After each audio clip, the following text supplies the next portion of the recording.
गोदा पुरंजन पाढ़ी भारत रक्षा मंचर ओडिशा प्रदेश महामंत्री आउ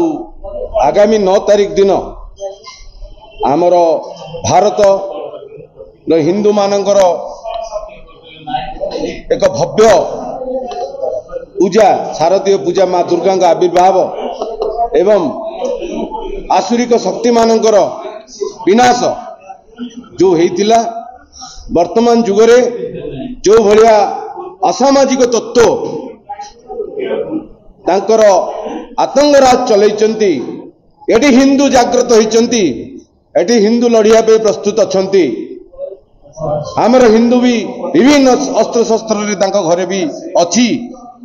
एई जिनसर प्रमाणिक स्वरूप आमे वर्तमान आसंता अक्टोबर 9 तारीख दिन आमे प्रभु श्री राम मंदिर ठारू आमर पारंपरिक समस्त अस्त्र शस्त्र एवं शास्त्र पूजन करी से सामरिक अस्त्र आम पारंपरिक अस्त्र शस्त्र धरी आमे एक विराट शोभा यात्रा रे जीवु श्रीराम मंदिर रु एदी छक पर्यंत अक्टोबर 9 तारीख दिन आम पदयात्रा करिवु एवं एक संदेश दबु से भारत विरोधी तत्व मानकु हिंदू विरोधी तत्व मानकु सनातनी माने जागृत हेलेनी जागृत अछंती एवं जागृत रहिबे हिंदूर सुरक्षा पई धर्मर सुरक्षा पई देशर शरीरर शेष रक्त बिंदु पर्यंत निज लड़ाई जारी रखिबे। जय श्री राम। सर सामाजिक संगठन मुख्य उद्देश्य कोन समस्त को ओडिशावासी को मोर शारदीय दुर्गा पूजार अभिनंदन। आमे एक भारत रक्षा मंच लगातार 15 वर्ष है आमे केवल सनातन संस्कृतिर रक्षा एवं सनातन संस्कृति कौभली भाव ए संकट पूर्ण मुहूर्त बाहर को बाहर की आसो एवं पुनर्प्रतिष्ठित हे से दिगरे भारत रक्षा मंच काम कर मुख्य उद्देश्य हूँ साधारण जनता तथा सनातन संस्कृति विश्वास करथिबा लोक माने कोभली भाव से आमर जो परंपरा को आम भूली जाऊे जमती आमर शारदीय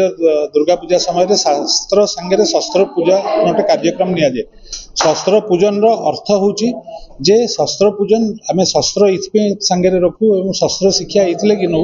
जे आम आम निजर रक्षा आम परिवार रक्षा तथा आम समाज रक्षा करें कौटू ना अनीति दुर्नीति जो मैंने अत्याचार विरुद्ध लड़ाई आमर ये सनातन संस्कृति आमर अच्छी तेणु यही अक्टोबर 9 तारीख दिन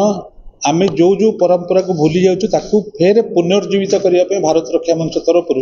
आम कार्यक्रम नौ साधारण जनता जो थे बहुत संख्यार जनता जोगदेवे आईटा राम मंदिर ठारे आम पारंपरिक उपाय